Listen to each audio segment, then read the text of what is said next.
नमस्कार। इस चैनल में आपका बहुत बहुत स्वागत है। और अब हमारी आपकी मुलाकात यूं ही होती रहेगी, संवेदनाओं के साथ, सिसकियों के साथ, कुछ अनकही कहानियों के साथ और कुछ दिलकश रचनाओं के साथ। तो आज की रचना, तुम तकलीफ में हो, तुम तकलीफ में हो और जमाना पूछेगा तुम्हारी खैरियत। इतनी भी बोली नहीं रही ये दुनिया, उसके लिए तुम्हें मरना होगा। तभी ये टाइमलाइन पर लिखेंगे RIP और कई तारीफों के पुल बंधेंगे। खैर, जो तुम कभी देख या सुन नहीं पाओगे। आपने अगर मेरी बातों को गंभीरता से लिया होगा और शब्द शब्द महसूस किया होगा तो फिल्म की तरह एक फ्लैशबैक आंखों के सामने आया होगा।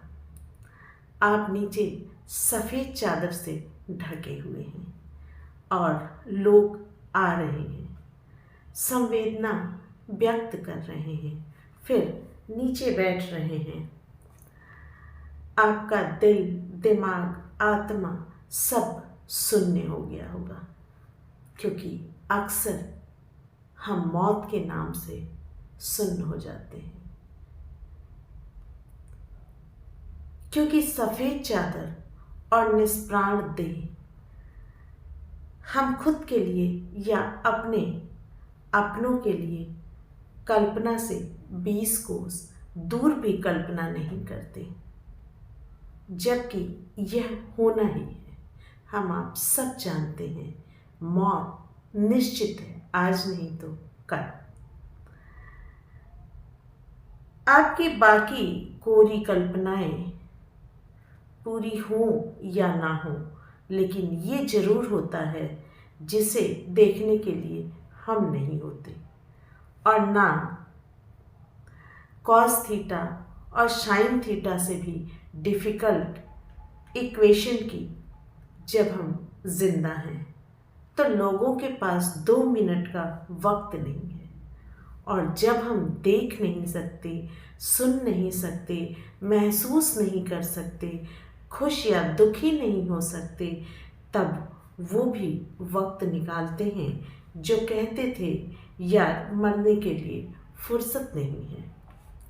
और सामाजिक ट्रेंड में इसे संवेदनशीलता कहते हैं। आप सोच रहे होंगे मैं ऐसा क्यों कह रही हूँ।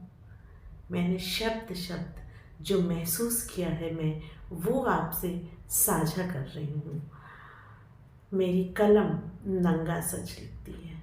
मेरे आसपास जो घटनाएं होती हैं वो मुझे बहुत विचलित करती हैं और उस विचलन को मैं थोड़ा खुद से दूर करने के लिए कलम का सहारा लेती हूँ, आपसे साझा करती हूँ। साहब, बहुत सारी अनबूझ पहेलियाँ हैं हमारे आपके जीवन में, बहुत सारी अनबूझ पहेलियाँ हैं।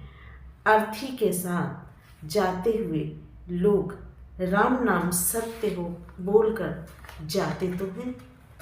ये कोई मैं अतिशयोक्ति नहीं कह रही हूँ, ये हम सब अपने लाइफ में देखते ही हैं कि जब अर्थी के साथ लोग जाते हैं तो एक रिकॉर्ड साउंड के मुंह से निकलता ही है कि राम नाम सत्य है। जिसे सुनते हैं उसे जो स्वयं राम में लीन हो गया हो। कहने का मतलब है कि ये राम नाम सत्य किसे सुनाते हैं?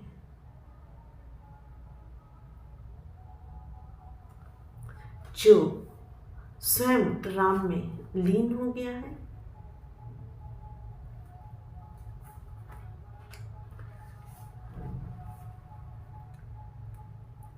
अर्थी के साथ जाते हुए लोग राम नाम सत्य है बोलकर जाने किसे सुनाते हैं?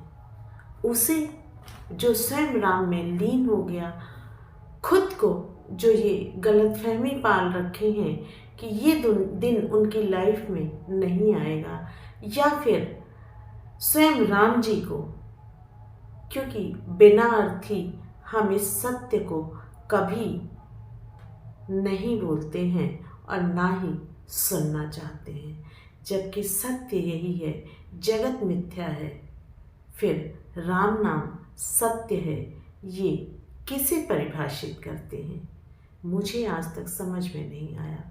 आपको समझ में आए तो मुझे कमेंट में ज़रूर बताइएगा, क्योंकि यह सत्य सिर्फ जुबान से निकलता है, मन में कई विचार चलते हैं।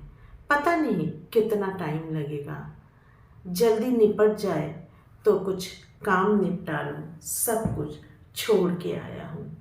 ये अक्सर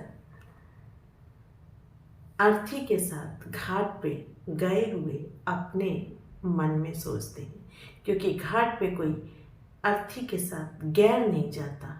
जो आपको अच्छे से जानता है, जो आपके साथ रिश्ते में बंधा है, ये उसकी मजबूरी है या रिश्ता निभाना है या सामाजिकता है कि वो आपके किसी काम में पहुँचे ना पहुँचे, घाट पे पहुँचने की कोशिश करते हैं। तो अक्सर मन में ये विचार चलता है, पता नहीं कितना टाइम लगेगा यार, मैं सब कुछ छोड़ के आया हूँ, जल्दी निपट जाता तो जाकर कुछ काम मैं भी निपटा लेता। है ना ये विडंबना? जुबान बोल रही है राम नाम सत्य है और दिमाग माया मोह में उलझा हुआ है। ये मनुष्य है साहब, दिन अच्छे ना हो तो रोज मंदिर जाता है और हाजिरी लगाता है विधि पूर्वक, और जब दिन अच्छे होते हैं तो कभी कभी ईश्वर को याद करना भी भूल जाता है। समर्पण धूमिल हो गया है, अर्थ काम में और अपराध ऊपर वाले का,